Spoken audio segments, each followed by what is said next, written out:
肤来清晰呀。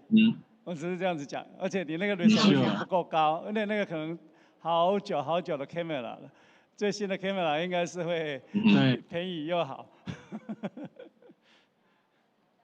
8x4K。要。OK。请坐那边。在哪里？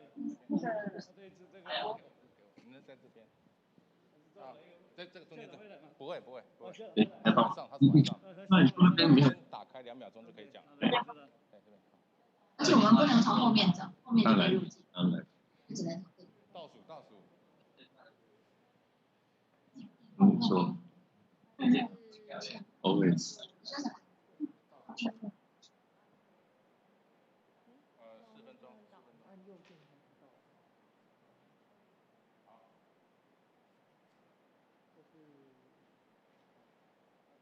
直播有了哦，直播有。直播可以，现在开。你现在是在播吗？对。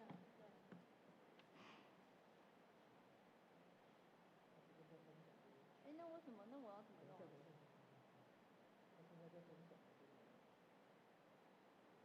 对啊，包有了，过了20秒。早上也是这样。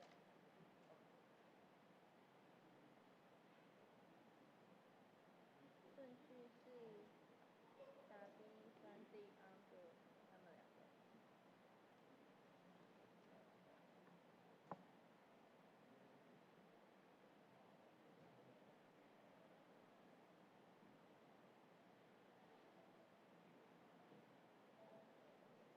我请那个他去问问题 ，Claudia 可以。对，我帮我跟 Claudia 讲一下。听顾的说他会先是那个 upload 如果他没有办法，好。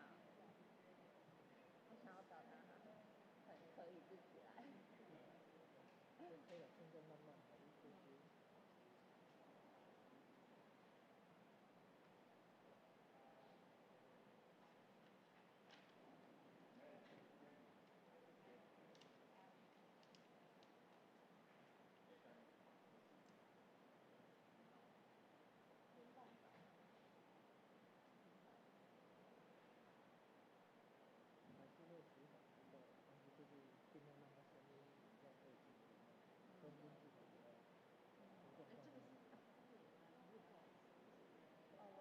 那个照片。帮我拿给家属。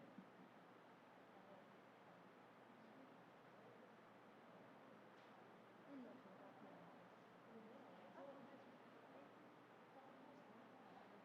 那是合照的，他早上我跟你。再拿回来一下，我再。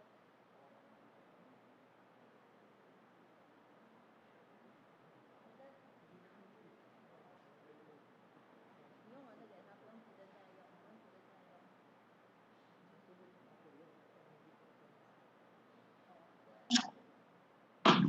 这就 OK 了吧？这是开的哦，所以我们在讲话，他们会感觉到，对吧？啊。对呀。然后我支持完毕的话，我就马上开始讲。不需要的。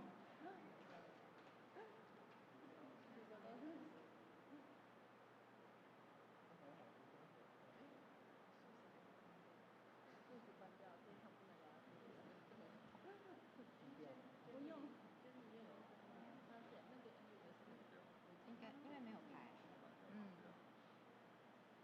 要问他。我刚给他看。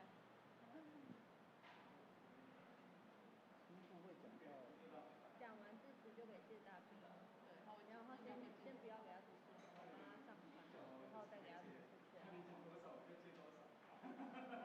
那我们就先按照agenda走，好。那个谢次他是先字词再用投影片吗？对，要先字词。那他字词完我才会给他投影片。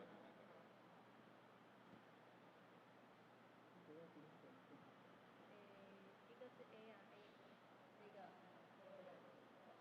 那个。这个，test 一下。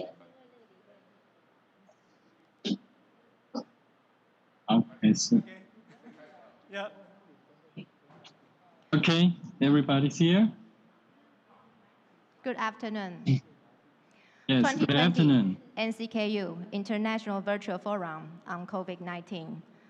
Session 2, Regional Communication and Collective Efforts, Challenges to a Coordinated Response to COVID-19. Session Chair, Professor Fang-Ting Su, Executive Vice President of National Cheng Kung University. Professor Su, please. Yep. All distinguished speakers, including Deputy Minister Da Bin-se from Ministry of Science and Technology, Taiwan. And hello, good afternoon. And also Vice Chancellor Sandip Senchetti from India, and also we have a distinguished speaker from Thailand, actually Dr. Chen Siri, and also Ms. Kulamani from Laos. We also have a distinguished speaker from Czech Republic, actually Professor Dostov.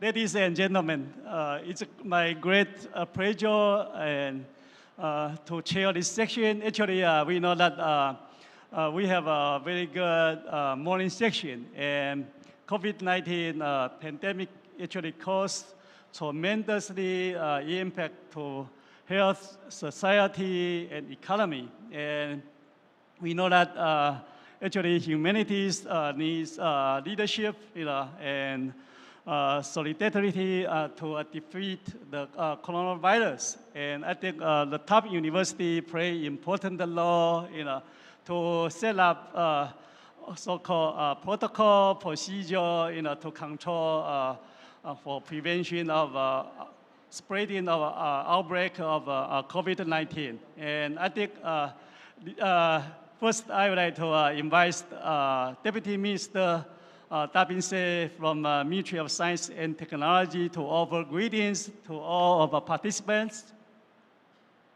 Thank you, Professor Su. Now, greetings from Deputy Minister Da Bin-se, Ministry of Science and Technology, Taiwan. Minister Xie, you may start, please. Thank you. Dear Vice President Su, Vice Chancellor Senchetti, and Professor Chen Siri, and Professor Kulamani, and good afternoon, everybody. On behalf of Ministry of Science and Technology of Taiwan, the co-organizer of this event, I'm honored to welcome you all to participate in this virtual forum on COVID-19 to discuss the topic on the challenges for regional coordination and communication engagement. The coronavirus disease outbreak has already spread worldwide. Taiwan's epidemic prevention measures have been highly appreciated internationally, especially the research and development achievement in scientific and technologies that have been used in the epidemic prevention, and also including the infection control, rapid diagnostic test, and vaccine development, virus strain analysis, and drug development. And these all attracted significant attention. For over 17 years, most have working very hard and ceaselessly on epidemic prevention since the outbreak of SARS in 2003. Among series of measures, specialized project was set up to provide funds over 150 national labs. And scientists on infectious disease-related researchers have been devoted significantly in the future outbreak prevention. In addition, most continued to strengthen project structure and increase funding for more than 10 labs during the period of serious outbreak, such as avian flu virus, dengue virus, and enterovirus, etc. most strong R&D power, outstanding basic science research foundation, and accumulated experience on infectious disease have greatly contributed to Taiwan's effective epidemic on treatment and vaccine development and on the discovery of faster diagnostics methods. Aim to ongoing outbreak, the dedication of most, along with our research institutes and scientists, have made tremendous accomplishment, including the promotion of general education on public health and epidemic prevention, the replication of remdesivir and other drugs for the treatment of the disease, and the isolation and characterization of virus strains, as well as the development of antibodies for coronavirus. These breakthroughs have undoubtedly proven that technology plays a critical role in supporting our nation's battle against the current pandemic. Today, we would like to take this opportunity to share our experiences and combine with your inputs and feedback, and let us work together to fight against COVID-19 and overcome challenges for the benefit of mankind and a better tomorrow globally. And finally, with today's forum, I would wish a great success and a great networking time. Thank you very much. Thank you, Minister Xie.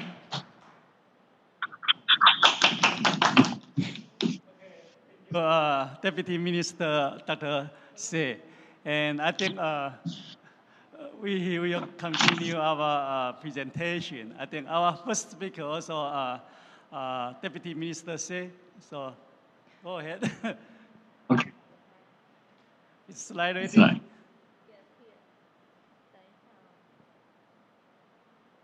Share screen. So did everybody see the slide, the Building International Platform? No, screen share, right? Yeah. Okay, good. Yes, we see the material very well, clearly. Okay, great. I think that's the first slide, please. Okay, okay, as the world fights the deadly coronavirus 19 pandemic, I think it's a time for science and solidarity. And Taiwan actually very close to mainland China. It's about only 110 miles. Actually, it was once predicted to be the most severely hit by the coronavirus 19. And I think today we do a good job, and we should keep on for the confinement of the disease outbreak, and even do a good contribution to the world. So how we take the precaution actions during this outbreak, actually, if you look back to the history, on the 20th of January, just a day before the first infected case in Taiwan, we actually formed a central epidemic command center headed by our Ministry of Health and Welfare. And this is because we learned from the lesson of the 2003 when the SARS severely attacked Taiwan. And so we actually make efforts in the border quarantine, case detection and tracking, and also kind of enhance the social norms about how we can prevent the disease spreading. And also we do case investigation for how we can treat and we can prevent the disease outbreak. So besides, I think Taiwan is famous for ICT and information technology. So actually we use big data and other information technology. We merge the national health insurance data with immigration database so that we can help identify the potential vulnerable citizens and also do the logistic management for the disease confinement required resources. And using the digital technology, actually, we started to do the digital fencing system very early, just when the outbreak started to occur. And we do the monitoring and quarantine of people that suspect to be infected or could become severely diseased. And also, we actually have even make apps for the face mask map, meaning that if you want to find available face mask to prevent from the infection, you can combine with Google Map and easily identify where you can find the map. Okay. So otherwise, we also trying very hard to prevent the mass pandemic buying by securing the production line for medical grade masks so that people can get the material easily. And we check out the numbers of available negative pressure isolation rooms and ventilators in hospitals, etc. And this is just to prevent the growth of the affected people so that we are ready in the healthcare system. And we also strengthen the commodity needs, such as the toilet papers, instant noodles, and to prevent from the mass pandemic buying. And then we trying to team up for the battle against COVID-19 combined with the scientists and the healthcare system. And Taiwan actually has one of the world's top healthcare system and also very strong research capabilities in the rapid screening and medicines as well as vaccine development. And besides, we have the transparent information to our society. So despite the ignorance of WHO, we actually educate people how you can prevent yourself from being infected. And about the role of most, there are several aspects we have been done during the past months. And these include, we actually have received a lot of requests from many countries asking for experience and data sharing. And these include the measures for how we control the outbreak and prototypes of rapid screening and tests for COVID-19, and also the medicine and vaccine development, as well as basic science research. And we actually encourage participations in special course worldwide, and these including the rapid response research for coronavirus and its social impacts. And there are a total of 65 so far for the call of proposals from also 46 domestics and also 19 international calls, including US, Canada, and other countries worldwide. So if you look at, there are three major detection methods for the coronavirus outbreak, and these including the detection of the rapid screening assays for the monoclonal antibody within 12 minutes, so that people knowing, the healthcare system knows whether this patient already have the antibody against this virus, so they can be discharged from the hospital at the earliest possible time, so that the healthcare system could continue to receive new patients. And also we have genome tests by the nucleic acid detection, take less than 1 hour. Actually, this is old data. We have 20 minutes detection right now. And also from academia Seneca, we have the rapid immunoassay lateral flow system for the detection of viral spike protein and N proteins. And these actually, many of these companies emerged from the academia toward the industry through the support of a series of our programs to encourage professors and students for new startup, and to encourage big companies to merge and acquire those that has a good performance in their detection system.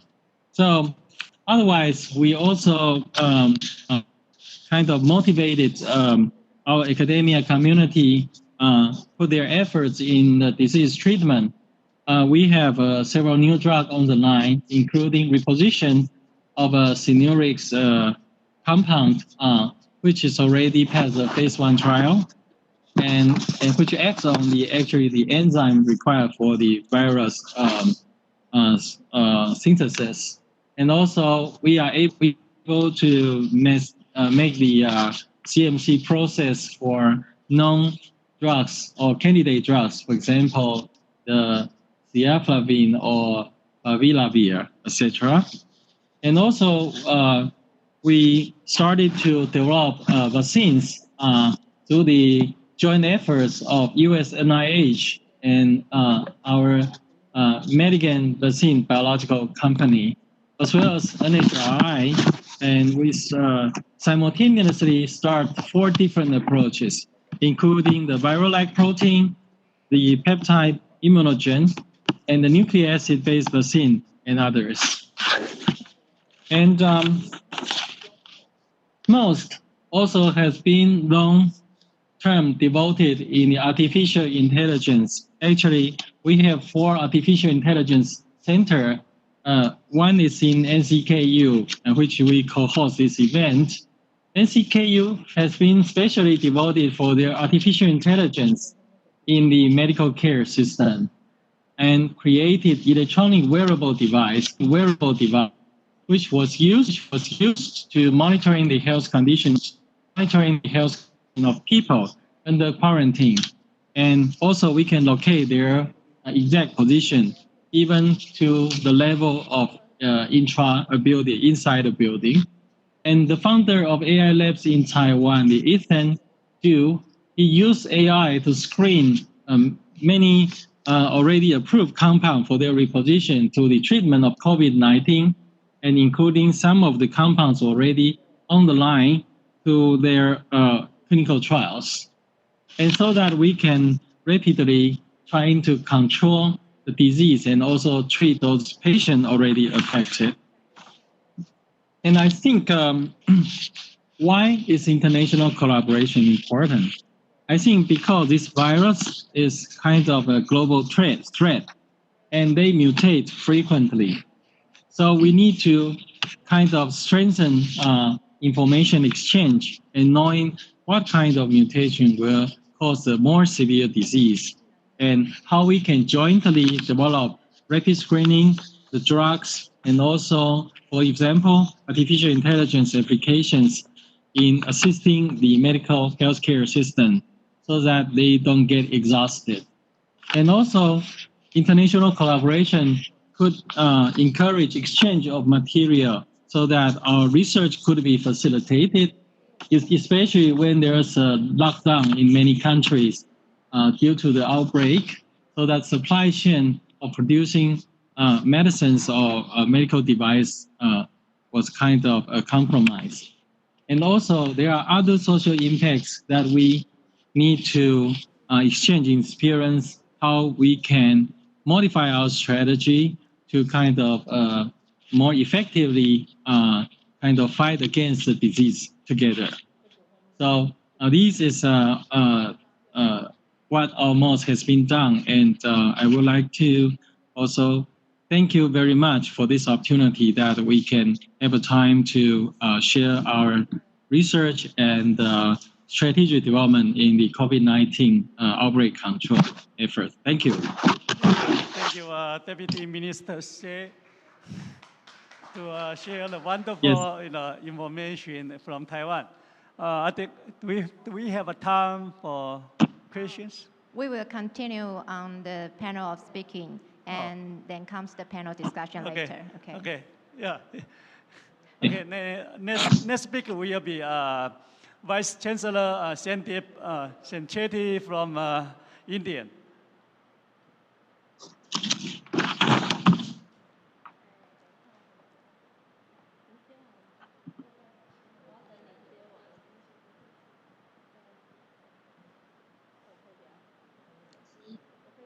No voice.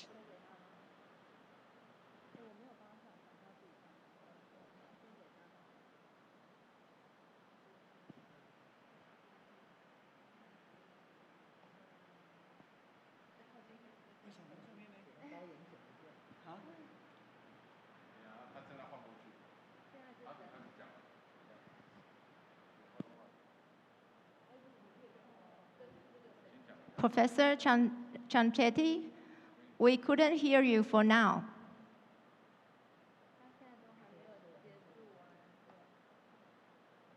Me, is it now? Are you able to hear me? Yes, we Yeah, hear can you. you Are you able to hear me now? Yeah, from the beginning, okay? Okay. Ready? No. Are you able to hear me now? Yes, we are ready. Okay. Can you hear me now? Yes. Okay. I apologize. Slight challenge there. Okay.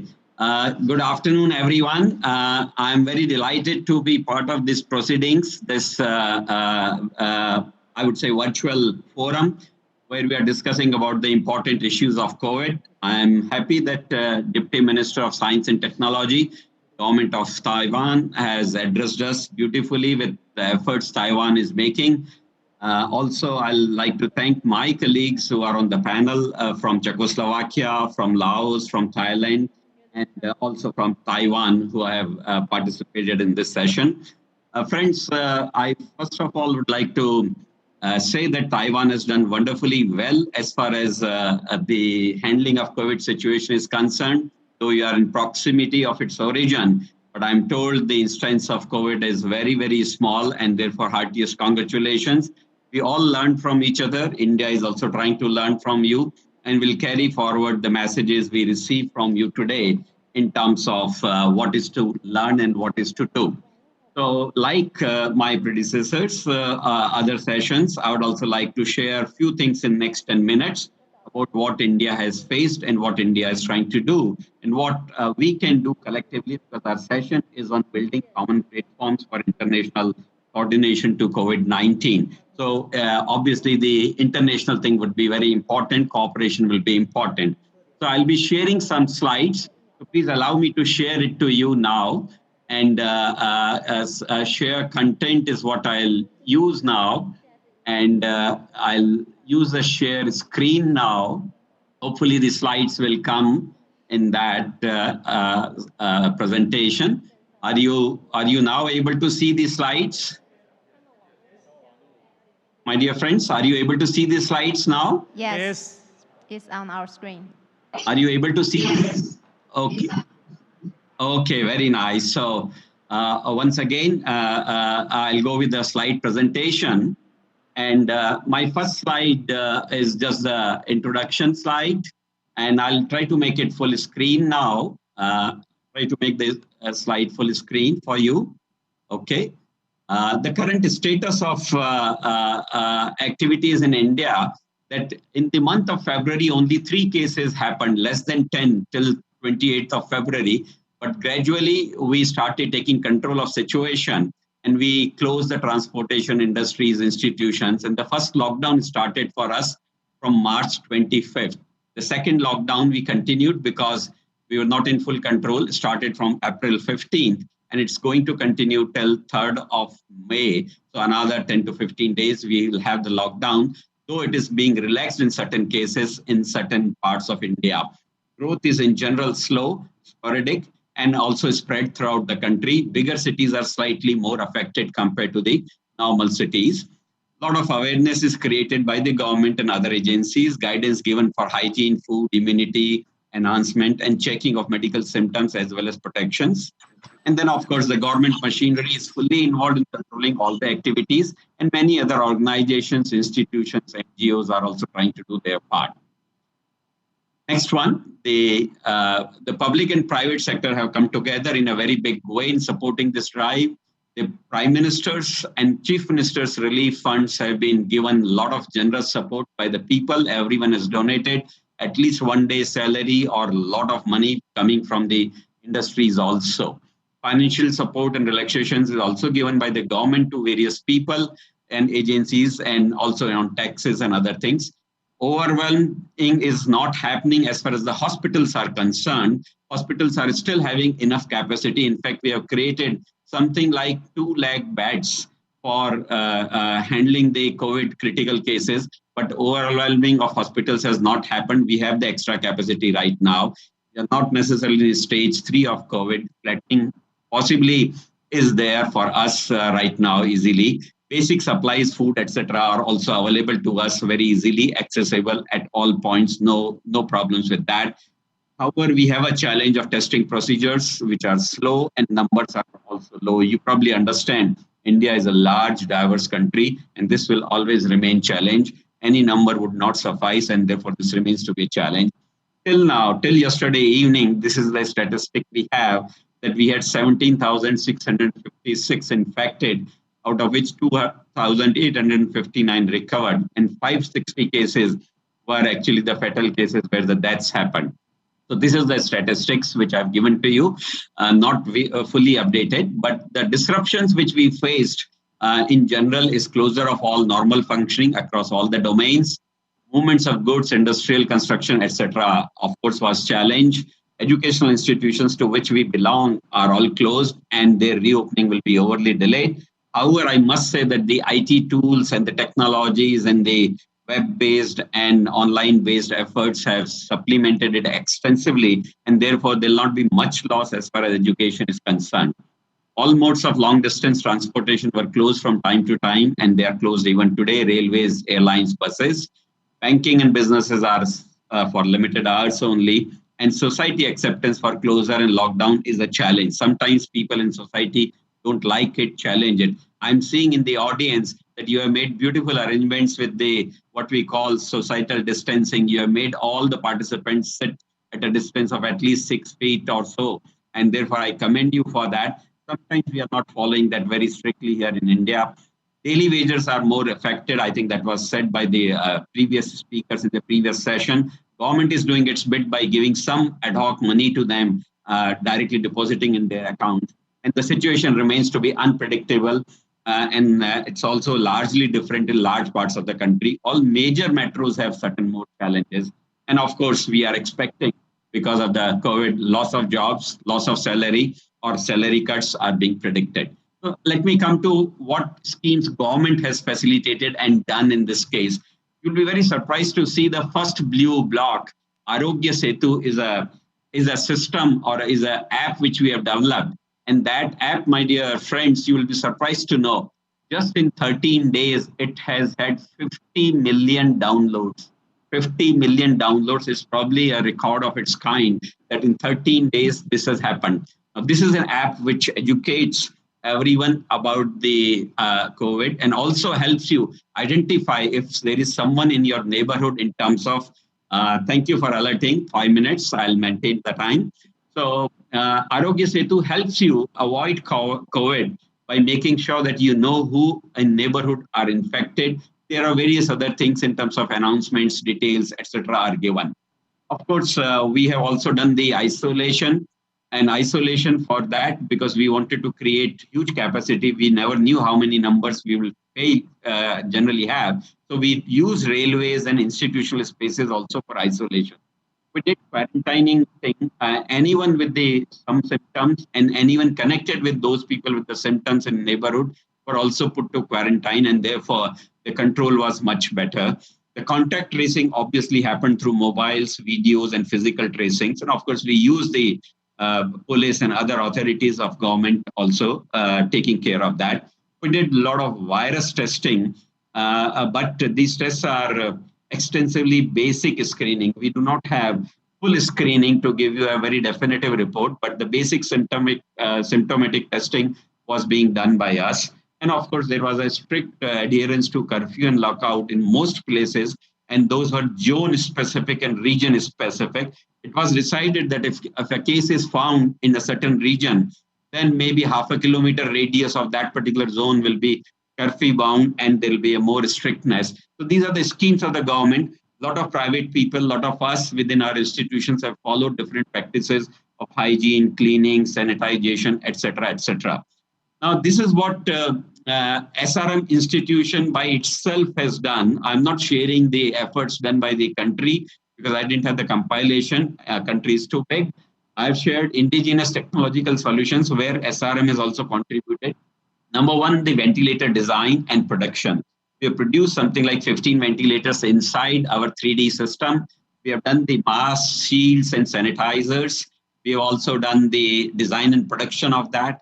We have done the swab collectors design, not much of protection. We have done the, thank you. We have done the disinfecting of PPE, the personal protective equipment, the food and products. So some UV techniques have been used. Some instrumentation has been developed. Mobile apps have been developed, as I said, one for grocery, one for movement, one for special passes, one for this, various things are there.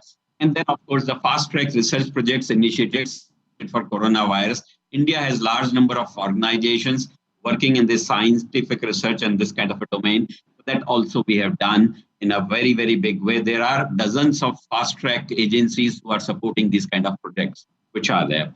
Now, what we want under the SATU initiatives, what we would like, that the pool of common knowledge be generated at region and country level, which you are trying to do, create effective mechanisms for communication and the messaging and use of social media for dealing with it, and also dealing with such situations, and support policy making and funding agencies collectively within the framework of SATU, within all the universities and institutions that are there with us. Set up guidelines and scope of collaborative research to combat future pandemics, if any. And of course, establishing cross-disciplinary research with partner institutions, particularly by doing innovations and hackathons, which can be done very easily online. And so our government of India, is doing a lot of hackathons and innovation drives right now, and that is going to help us. And finally, the last point from our side is strengthening SATU with widening the scope and influence of its outreach. I think we'd like to do a SATU event in India with the help of NCKU, with the help of all the authorities who are present here. I think with this, I'd like to close my presentation. Thank you so much for giving this opportunity, and wonderful to be part of this particular virtual virtual conference. Thank you. Thank you. Thank you, Vice Chancellor Shanchetti, to share with us Indian experience. Actually, I think later probably participants may ask some question about the law of university, in control measurement, in addition to the government level.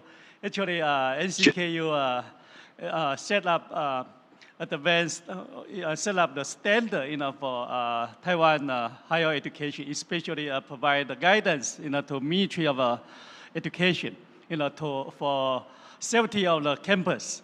It's very important issue, in Taiwan, because Taiwan is probably one of 6 countries still with school opening. So how to, for example, NCKU actually have established very comprehensive footprint trace system. So everybody to report their footprint at each every day. Okay, probably we can have a discussion later. Then we can move to next speaker. Okay. Yeah, sure. Professor. Sure. Yeah, from Czech Republic, Professor Otori Dostov. Actually from Masaryk University. Professor Good afternoon, colleagues. Dostov, do you Good afternoon. us? Hello? Yes, I hear Okay, you. Do you hear me? Yeah, okay, ready. First, I would like to introduce our student, Professor Martin Repko, with a short speech about our measures at the Faculty of Medicine. And then I'm going to continue with the global information from Czech Republic and our steps for battle against COVID-19. Hello. Good morning to everybody. Morning just from Europe. Maybe you are a little bit later in your time. My name is Martin Repko. I am the Dean of Medical Faculty of Masaryk University in Brno, Czech Republic, Europe. And I really appreciate your willing to be in cooperation together to get some new knowledges, just sharing with all these colleagues, and really appreciate this. We are just in Czech Republic, the situation is quietly very mild. There is no so big problems. We are trying to do our best in our medical care. Just we are wearing the mask still. I'm not sure how it's in Asia or other countries in Europe, but we are trying to be in safe zone a little bit just nowadays. And what is very important for us just nowadays is that we are starting some prevalence study, which should show us how it's with the problems with the COVID in the all population. We would like to do some 25,000 people examination and to see how is the COVID is spread just in population.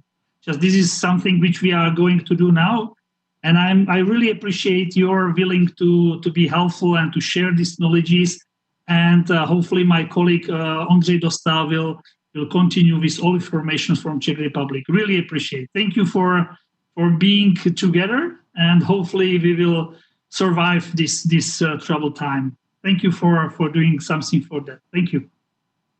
Thank you, Professor. Thank you. Thank you. Okay, I'm back, and it's time for the presentation. Okay.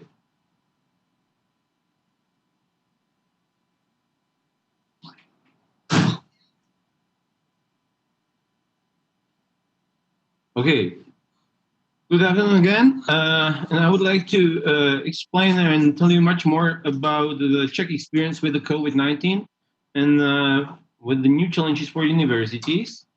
Firstly, we are the part of EU, and EU has many tools how to control the information about COVID and how to spread the information for the battle against COVID. The main part is this agency, European Center for Disease Prevention and Control. You can find, if you will check the website, you can find all information about the prevention and the control of COVID-19 in Europe. But it's the agency which is focused to inform people in Europe and other countries about the situation in European countries and in UK. Very important to say it. And let's go to talk about the Czech Republic. The first case, we found the first case or caught on the 1st of March. And from the 10th of March, we started with the general quarantine. What does it mean? All schools were closed. We had to start with the distance learning. Mandatory measure was wearing face masks, as mentioned our dean. All parts of industry could continue, but the biggest companies like a Skoda car stopped the work there. On 20th of April, we easing of measures, and as mentioned, our dean, 24th of April, we started global testing on, or we are going to start the global testing on antibodies in our population. And current information about, I apologize, it's in Czech, but I will explain the numbers. We made 172,123 tests on COVID. We have, today, about midnight, 6,900 infected people. 374 people are in hospitals with serious COVID troubles. 1,599 were treated and could be okay, and 194 dead. This is the map of our country. The global the population of our country is about 11 million people, and the biggest number of infected people is in Prague. This is the first and the highest peak with 1,434 people. This is the picture of tests day by day, and the number of infected or cases or infected people and cases in our country day by day. The last number is 54 cases yesterday. And this is the structure. We have cases, women cases 3,503, and a little bit higher number with cases in men population. And the highest number in population due to age is from 45 to 54 years, and the highest number is in women part of population. We are very good in isolation of the part of population which could be more dangerous, or means people from 65 years old, 65 plus. The number is really low. It's the big difference from Spain or from Italy.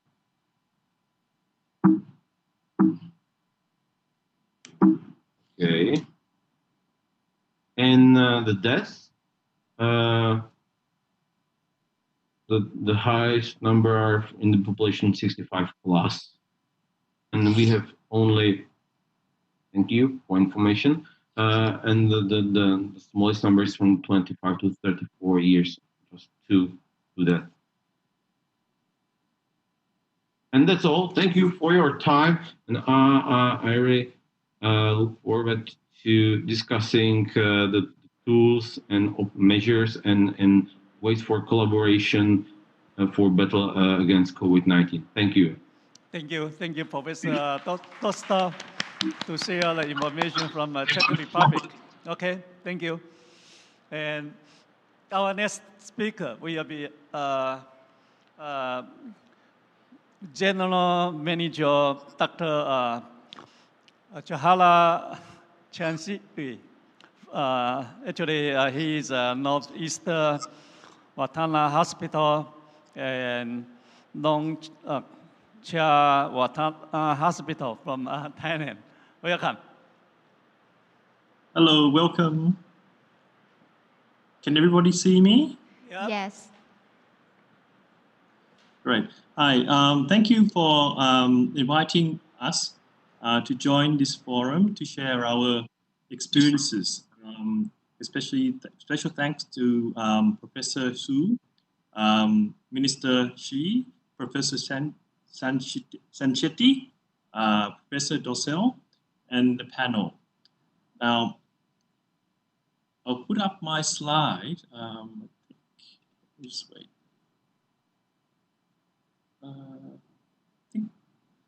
Is the slide going to go up? Is NCKU going to put my slide up, or am I going to upload that? Hello? We didn't see your slide. Are you uploading for me, or will I be uploading myself? Yes, we are trying to upload your file now. One moment. Okay. You may continue, please. Yep. Right. So I'll wait for the slide to come up, Okay. and I'll start my talk at the time.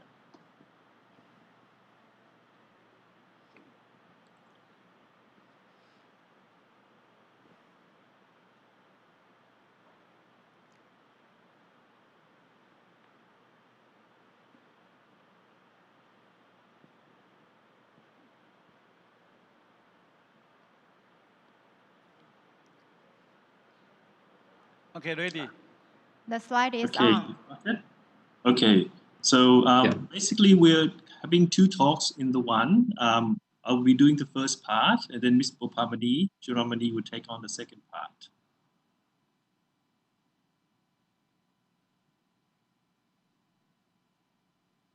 Okay.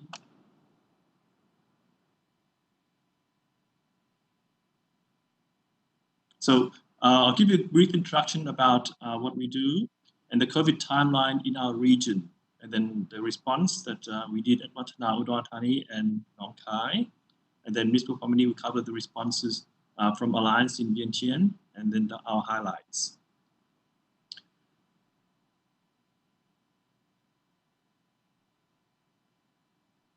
it's lagging a little bit.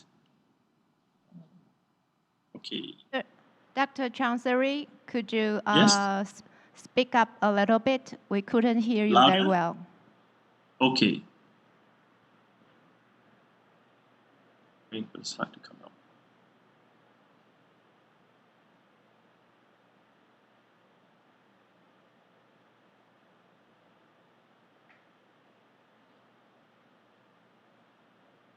The slide's not showing at the moment.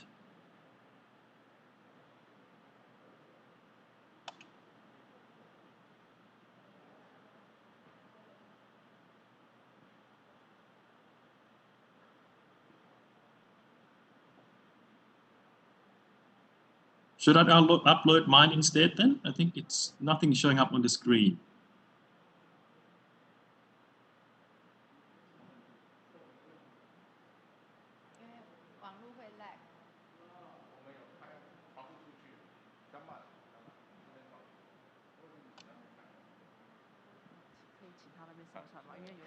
I'll try another. Dr. Chowdhury, could you please try to share your file my on screen your then. side? Yes. Okay. Yep. Yes. Did you see that? Yes. Yeah. Yes. Okay, good. I'll take it from here then. Yeah, Yep. you can see that now. Okay, great. So sorry about the technical issues just then. So I'll just go on about our introduction of our Watchtower Hospital Group. So in essence, we're in a sub-region of Thailand and Laos. So what you'll be hearing is from a very regional specific perspective. So where we are is, Southeast Asia, Thailand and Laos, Myanmar, Cambodia, and Vietnam. So zooming in towards the upper northeast side of Thailand is the town of Udon Thani, Nong Khai, and across the border is the capital city of Lao PDR, which is Vientiane. So I'll give you a bit of background on what it's all about. So Watchtower Hospital Groups has 3 hospitals, medical facilities in this area. So we are a regional network of hospitals. And in Udon Thani is where Watana is located. Sorry, I just jumped up. Hello, I think the slide is, hello, yep. Okay, it's jumping around a little bit. Okay, so back to where I was about Udon Thani. So Udon Thani is really a gateway for the upper northeastern of Thailand to Indochina. So Udon Thani has a population of about 1.8 million people, and the province is served by about 15 flights into Bangkok, Chiang Mai, Phuket, and Hat Yai. Now, consequently, many of the people who come to Udon Thani as a transport hub towards Indochina. Also, another information is that in the upper northeastern part of Thailand is the most populated area of Thailand. So we have a lot of people in this area who go to work in other countries such as Korea, Singapore, and Taiwan even. Now, also Udon Thani has a sizable amount of European communities who choose to retire here. So 50 kilometer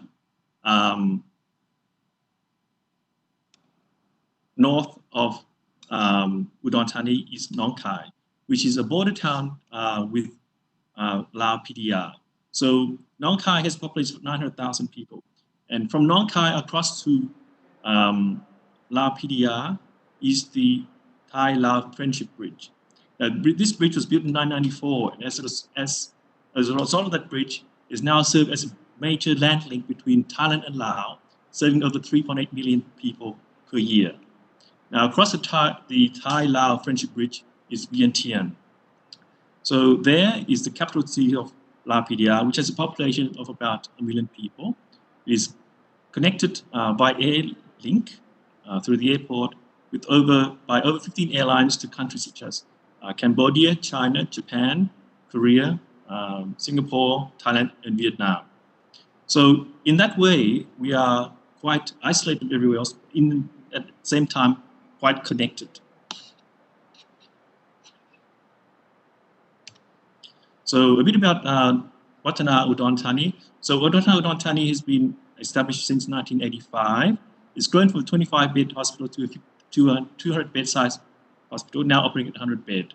Now, in our network, it serves as a tertiary hub where we have a lot of subspecialties for areas such as cardiology, infectious disease, hematology, nephrology, OBGYN, infertility, pediatrics, surgery, vascular surgery, etc., etc. And in Nong Khai Watana serves as our secondary hub, where it has a number of specialists available. Now, Nong Khai being next to Laos, therefore has a lot of patients that cross over from Laos PDR to get medical treatment in Thailand.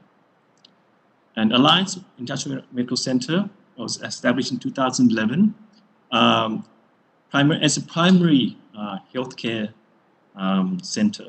Now, because being a capital city, there's a lot of high demand for specialist services.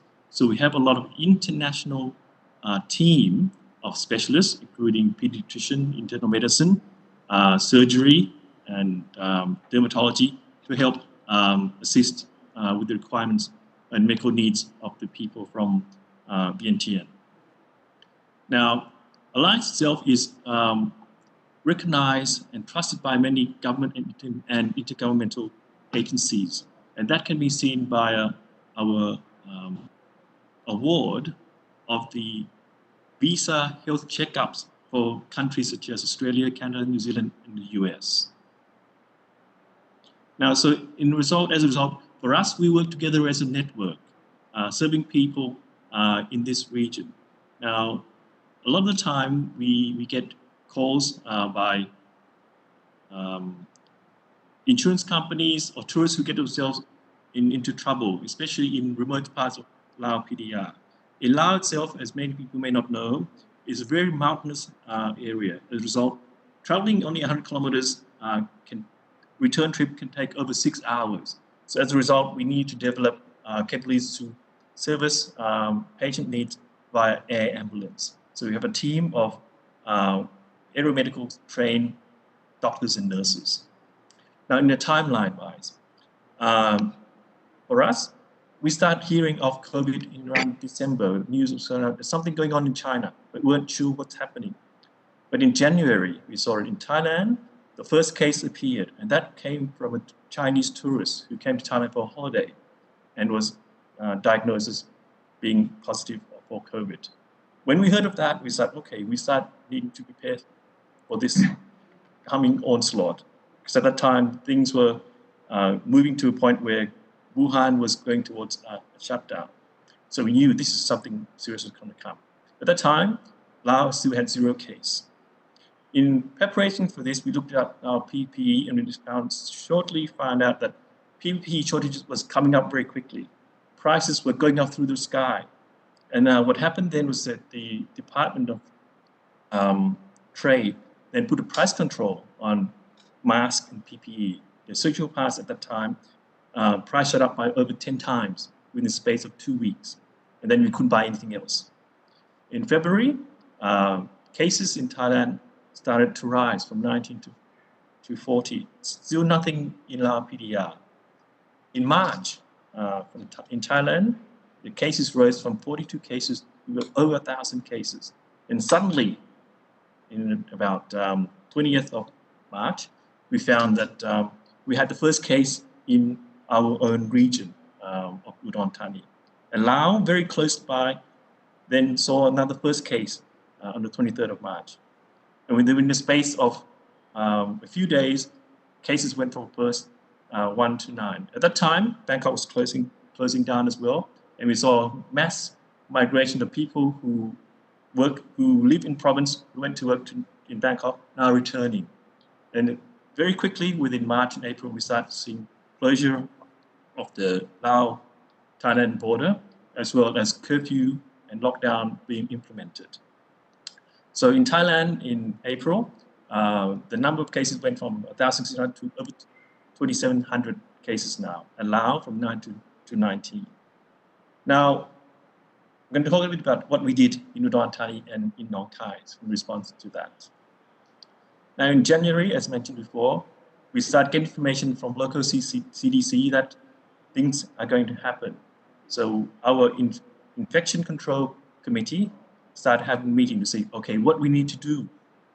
So we put up a screening protocols of setting up a desk at the front desk, at the front of the entry of our hospitals, closing all the other unnecessary entrance to ensure that everybody who enters the building are checked and screened for temperature, and also to ask whether they've been in contact with someone or have been to high-risk areas. And at the time, we were slowly finding that masks were becoming quite hard to get. Initially, we were giving away masks to everyone who entered into our building to ensure that everyone is safe. In February, that's when we start going into detail, looking at what level of protection, given what we have and what we get our access to, that we can provide to our staff when they're facing patients who are coming in. At the same time, in February, we started to disseminate information based on what we know. There, our infectious control specialists gave talks to both our own staff as well as the general public about what COVID is all about, to dispel the fears, but at the same time know the risk and know what to do. And then in February, we also did a lot of frequent disinfection in our area, also telling them what other form of disinfectants are required to get rid of COVID. In March, we start linkage, positive linkage with provincial authorities to pull together resources that's available in the area and also do internal training. At the same time, we start opening ARI, acute respiratory infection clinics, as well as PUI, patient under investigation clinics. So basically, they're trying to segregate all the patients that are high risk away from the non-high risk patients. At the same time, we also established a cohort ward, a ward that's isolated so that patients are not mixed with the general public. In April itself, we saw that our own first case where a person came through, was screened at the door to go into the acute respiratory infection clinic. They were found to be of high risk. So we then exposed straight to PUI, where persons, our staff with full protective gear, went to do a swab. At that time, the patient was then admitted to our cohort ward. After 4 hours, he was found to be positive and then referred at that time as per protocol to government hospitals. But now that situation has changed, where each hospital, once they've found that they have a COVID patient, they must handle the patient themselves with some support provided by the government. At the same time, as a private hospitals, we are unable to charge anyone any additional cost to what is private government. So in essence, COVID patient time is free. I shall now hand over to Ms. Gopamani for the response on the Alliance side. Thank you, Dr. Chancery.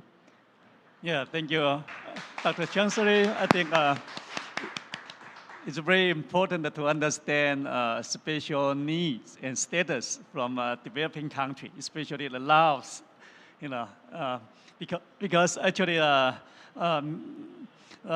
demand between developed country and developing country may be different and suffer from different digester of COVID-19. Okay, let's move to next speaker. Next speaker. Yes. I want to confirm whether Ms. Laura Mani going to make presentation. Ofamari Chongramani, Manager of Alliance International Medical Center, Laos. I think two experts are sharing the same PPT presentation. Okay, so hi. Hi, good afternoon, everybody. Good afternoon. So my name is, I know it's very difficult for everyone to pronounce, so allow me to pronounce it correctly. My name is Bupamani Chundramani. I'm the manager at Alliance, and it is a great opportunity for me to be in part of this virtual seminar. I'm very honored and very nervous to be at the same time to be part of this panelist. So let me try to get through the slide.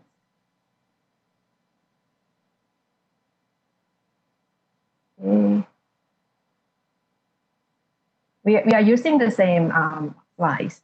Okay. All right. So first of all, before I start my presentation, allow me to share some information about the current situation in Laos. So Laos has been under lockdown since April 1st and will continue until 3rd of May. So and until now, we have 19 positive cases. 2 have been recovered and discharged from the hospital. So the remaining 17 cases are in good condition and should be discharged in the near future. And the good news is we have no new cases in the past 8 days. And hopefully it stays this way from now on. So next, let me go through the timeline as well. So in January, when we first heard about COVID-19, which was considered to be something very new to pretty much many of us here. So, and in order for our staff to have a better understanding of what we're dealing with, we held internal talk session by one of our doctors who provided information of the virus, how it spread and how we can protect ourselves from getting it. Then we also set up a screening protocol with temperature check. So at the moment, Alliance as a private medical facility, we cannot do the COVID testing yet. So all the testing has to be done through the government hospitals. So with the screening protocol, it is to we use it to determine whether the patient is at high risk of getting COVID-19 or not. If the patient is somehow at high risk, we would recommend them to go get the test done at one of the government hospitals.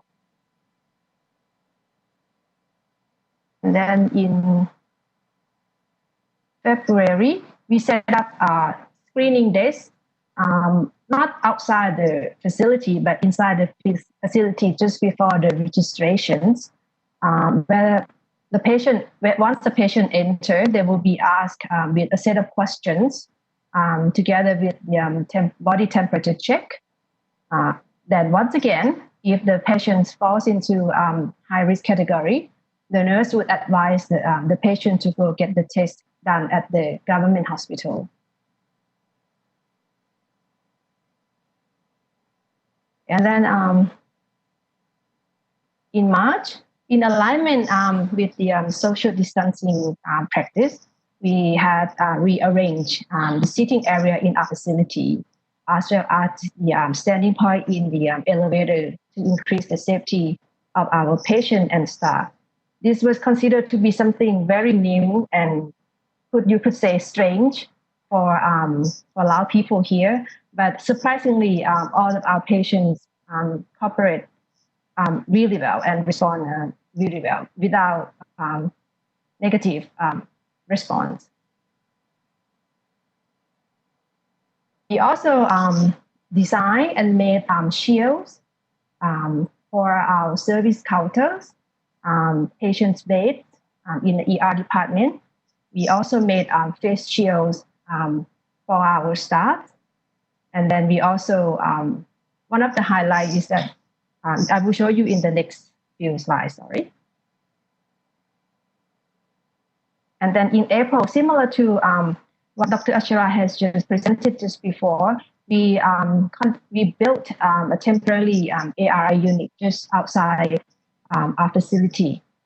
So this is basically it was designed for to treat ARI patients. Basically, this is to separate ARI and non-ARI patients to increase their safety and also their confidence.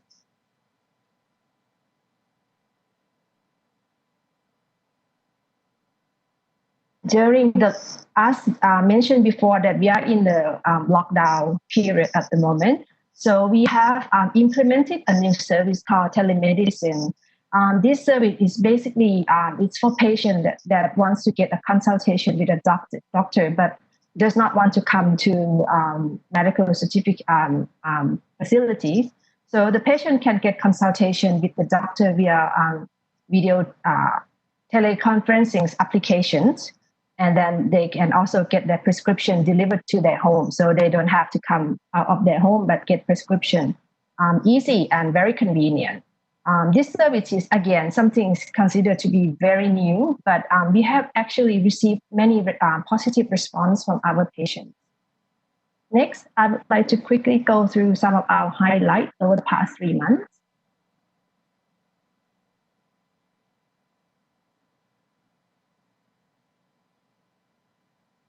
So we adapt from the conceptual designs on the number of protection gears, such as face shield or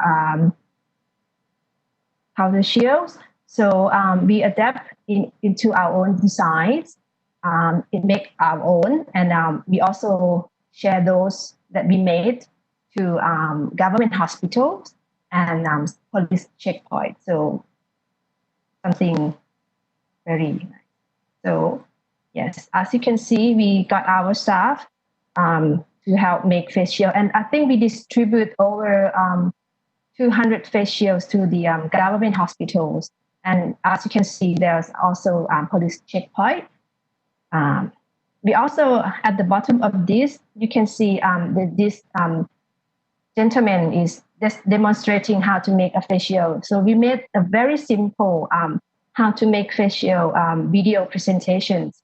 And surprisingly, it became a very big hit and viral on the social media.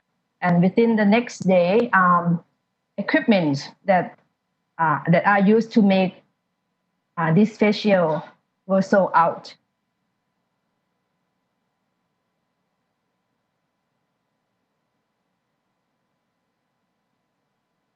As Dr. Asher mentioned before, during this time, it's very difficult to get many medical supplies, protection gears, everything was so expensive.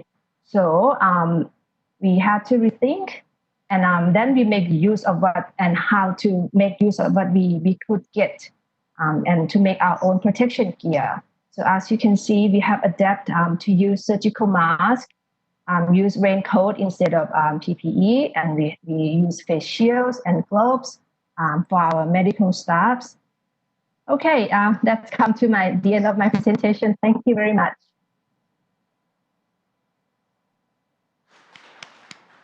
Thank you, Ms. Chonamani. Yeah, great presentation and to share alternative solution, for your countries. I think now it's time for panel discussion. Actually, we see that you can see the solution from Taiwan, from Europe, from Czech Republic, also from the India, Thailand, and Laos. So I think you can see that actually innovation and solution may be different, country by country. And I think now I would like to open the question to the audience. Okay, Claudia.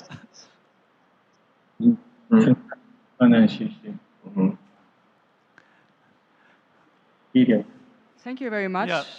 Thank you very much for your interesting presentations and for giving us an overview of all the control measures. My name is Claudia Finner. I'm from the Technical University of Darmstadt, German university. I'm located here at NCKU. We have a liaison office. And I must say, I'm very impressed that Taiwan did a great job and is very effective in tracing the people who are infected and also informing all their contact people or their contact persons. And we heard from India that it only took 13 days until 50 million you had 50 million downloads of an app to be able to trace the people. And how would you respond, or what would you recommend to countries where people hesitate a bit to give their personal data to download an app to trace them? How could you help, or what would you suggest to countries like us, like Germany, where people really hesitate giving their personal information, even though we can see it's very, very effective. Thank you. Okay. Yeah. Okay, Vice Chancellor. Okay. I will try to answer that. There is no unique and satisfying answer for that. Fortunately, in India, we had a parallel scheme which was started some 10 years back. It's called Aadhaar card, which gradually over a period of time became the mainstay of our identification, public distribution system, also opening of bank accounts and various things. So with the success of that, it was rather easy for us to launch something like this and also make people convinced. Government has announced that this particular app is only going to be used for the COVID-related thing, and after that, it will be defunct. And it must have taken only limited amount of information. It probably works on the Bluetooth technology to identify proximity and the status conveyed by the Bluetooth to each other in the proximity. And therefore, it's a rather simple one. It's probably not seeking your date of birth. It's not necessarily seeking various other informations about you, but it certainly will be able to trace you that where do you live, what is your name, what is your possible age, and what is your current status. So like this, you can say it is a handy tool. Let's understand one thing, that these are the demanding times for saving ourselves, saving humanity. And therefore, anything or everything which is required, I think that should be prime rather than my privacy. That's my answer. Thank you, Chancellor. Okay, we have the other question. Yeah, please identify yourself first. Please come to the microphone.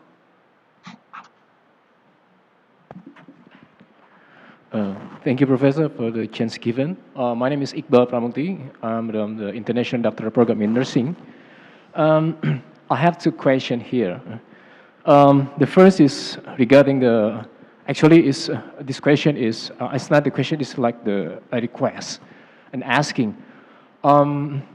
Actually, now, I come from Indonesia. Nowadays in my country, we have many problems regarding this issue. One of the problem is about in education area. Like, I've been here in Taiwan for about almost 4 years, and I see the great things that have been done by NCKU, how the NCKU prevent and screen the patient, the student to prevent the disease transmission. It's very awesome. It's very, I mean, like, wonderful.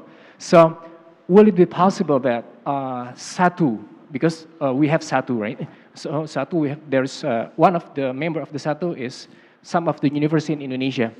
Will it be possible that SATU can share or like can make some local chapter that has been done before, like through the virtual, to share what has been done by NCKU? So therefore, other university under the SATU umbrella can do the same thing, at least can meet the standard. So therefore, the students all over the students will not be worried whether they can be infected by the disease. And the second question is about I see that from Watana Hospital, like because we have a problem also about the student who need to have a practice in the hospital, especially the nursing student or the medical student. While in this pandemic, they get the help. I mean, like they're suspended. So how do you have some similar problem, and how do you deal with that situation? I mean, like, do the student still do the practicum like through the simulation base, or it will be postponed until the pandemic over, so they will start over? Okay, that's all. Thank you. Thank you. Anybody want to answer the question? Actually, I would like to say some story about NCKU. Under great leadership of President Su, actually, probably you know that the first COVID case occurred, at NCKU campus.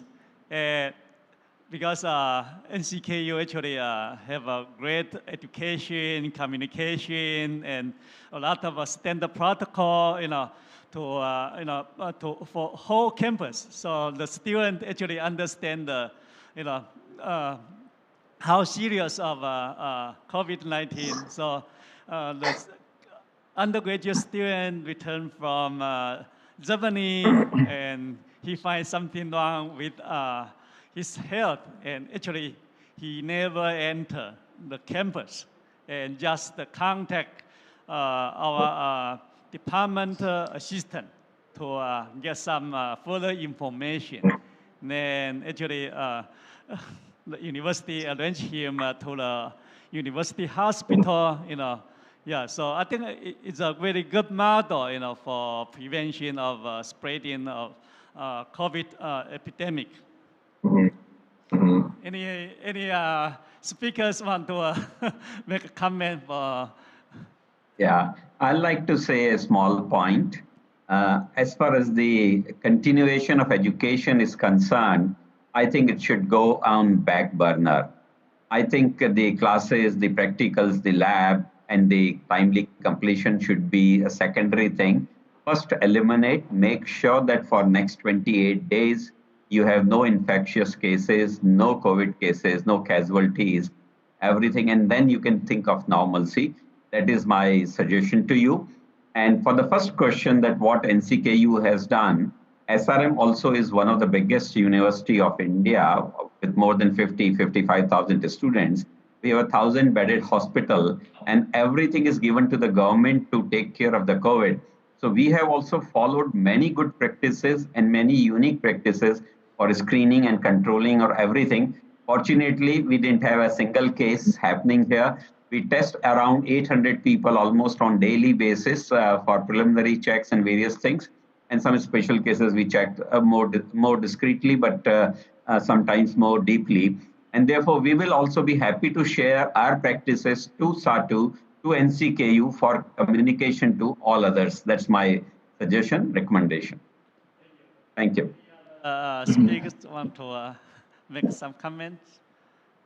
Yeah, from Watana's side, I think as Professor just said there, I think our concern really is safety. Safety is of primary concern, not only just for our patients, but our own staff as well. So we recommend that if not necessary, don't come to hospitals right now, because social distancing and just basically staying away from COVID is the best solution right now until we have a viable vaccine that comes out. So I think for this time, we just need to wait it out. Things have to be put on the back burner for a little while. And once things get back, then we go back.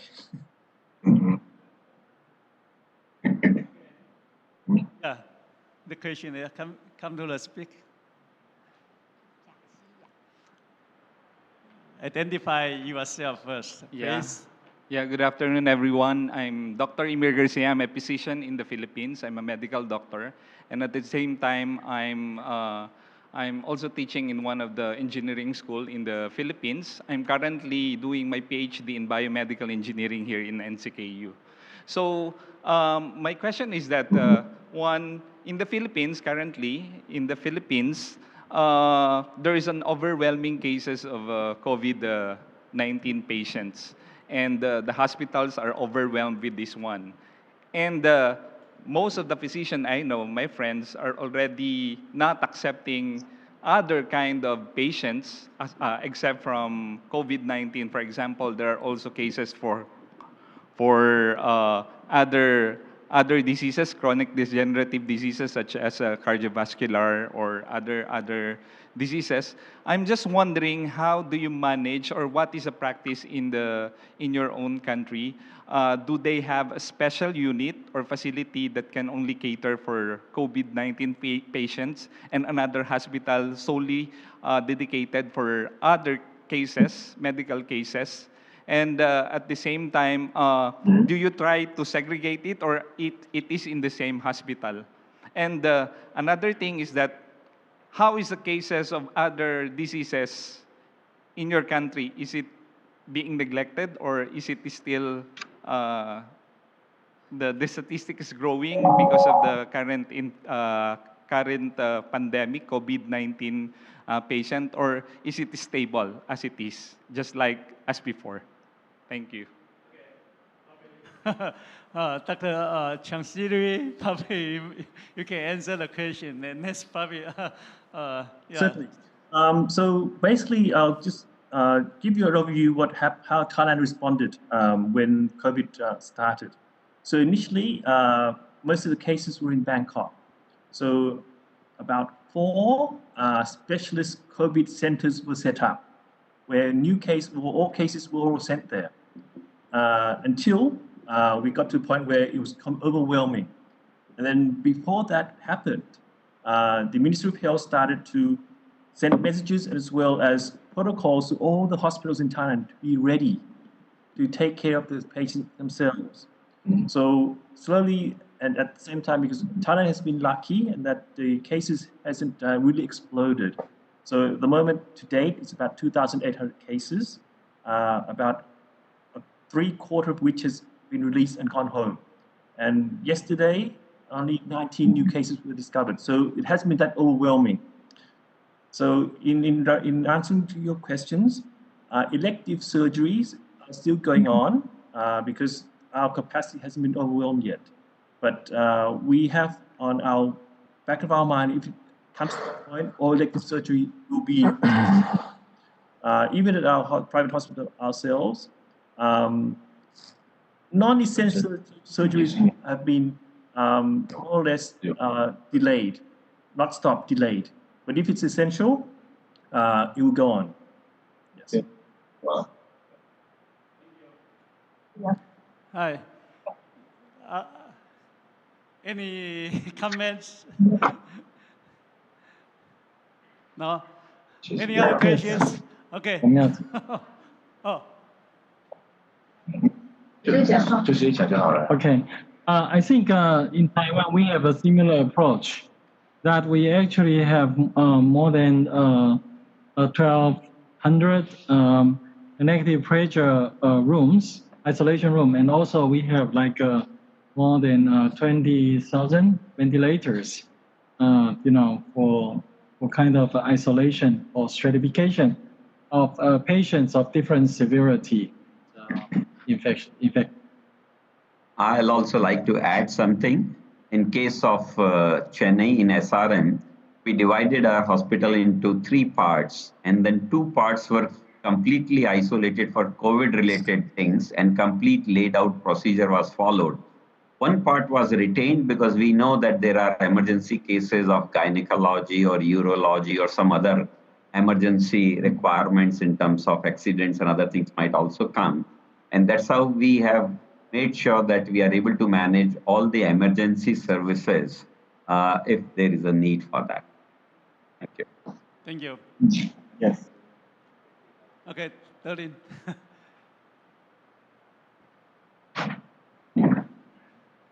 Hi, good afternoon. This is Darlene from NCKU in Taiwan. My work here in the Gloria office is to focus on promoting the international collaboration. My question is for Deputy Minister Xie. As we are sharing the experiences from different countries and making collective efforts among the international partners, I'm wondering, what do you think would be the best outcome of building the international collaboration platform in response to the COVID-19 epidemic? And what suggestions would you give for the domestic and international partners to align our effort in the combat of COVID-19? Thank you. Okay. Deputy Minister Xie. Yes, thank you for the question. I think this is a wonderful question. First of all, I think very important is to know the unmet needs of each country so that we can achieve the win-win status. And then the second, I think very important is the information flow. For example, how we can rapidly spreading the call for proposals or the needs for help to our academia community And also the other side, I think, because when we dealing with outbreak, time matters. I mean, speed to the market, speed to the product matters. So I think it is not only for strengthening the research, but also to kind of facilitate the speed of the research outcome to become products.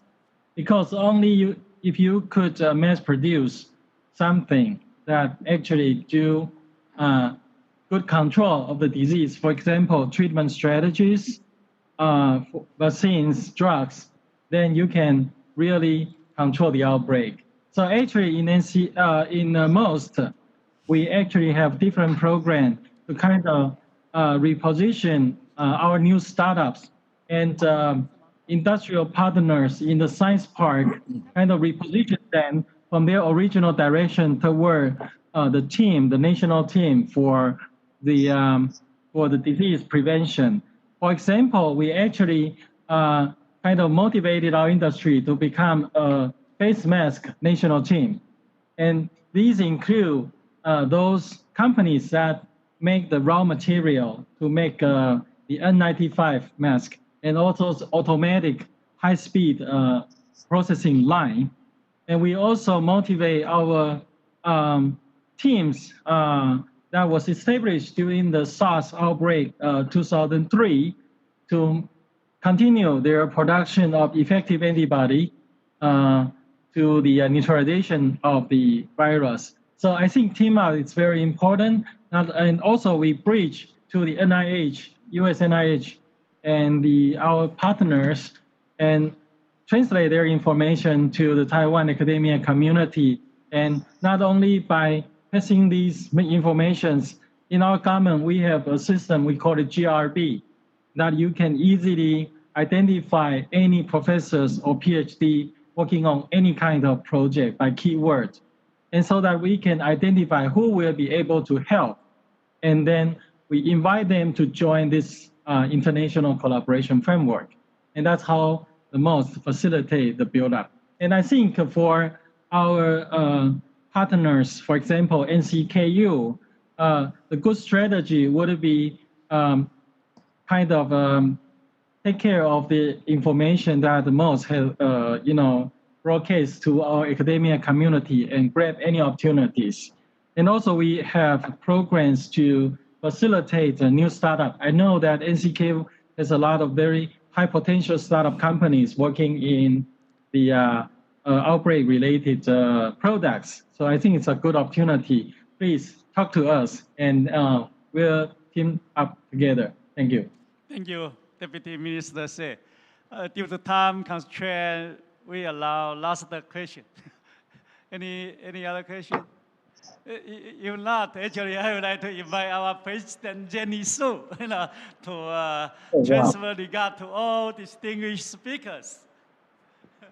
I'm just going to send my utmost and hearted appreciation for everyone joining on the session. My colleagues there, Deputy Minister Shea, and my old friend, Chu Sizang, up there as well. I can identify.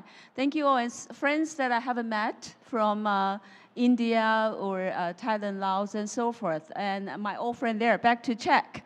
So it's nice to see you on this forum.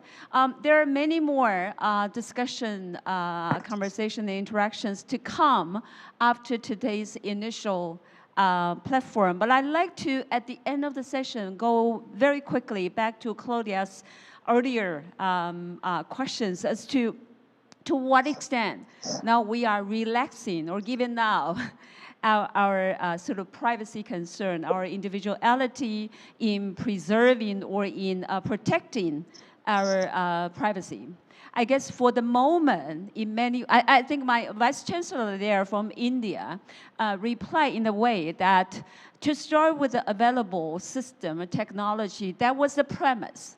But at the end of the day, there will be a choices of the public. There will be a choices of the policy maker to see how we can come to a balance as to both address and respond to the urgent needs for the overall public safety.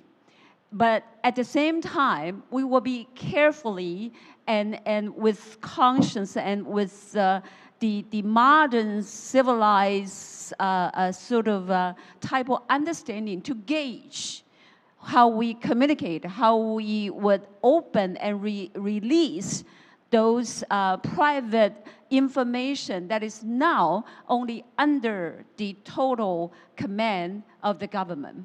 So it's a discussion, it's an exercise of the public, both with the policymaker as well as the other stakeholders. It will continue to be a topic for conversation. And I'm sure the sentiment from different sectors and from different parts of the world will come differently through time, at different phases of our urgencies.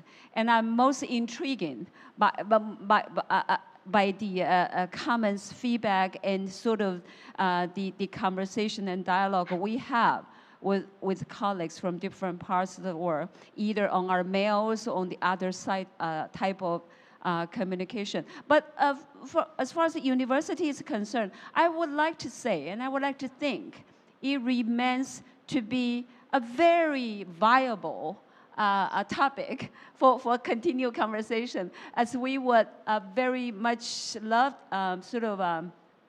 love to organize in the next platform through this format and continuously collecting feedback and wisdom from our colleagues from different parts of the world. So I wouldn't say we have the final answer. We know every day how our government and our sort of leadership would have to make a tough decision. But again, there's no perfect answer. And as a civic society, we continue to keep that as a very core of our concerns, and we'll continue pushing for better understanding, better management, and better decision made upon that sort of protecting and valuing that very essence and very meaning of a civic society. So that would be my my very personal sentiment and comments toward the session. Okay, thank you, President Jenny Su. And I would like to conclude this session. And I would like to thanks to all speakers, for contributing your valuable information and also the wonderful question from the audience. Thank you. Oh, thank you, everyone. Thank you. Very nice to interact with all of you. Thank you. It's the new way to greet everyone. Thank you all. Namaste is the best way to greet people now. This is an Indian tradition, and I once again greet you for this session.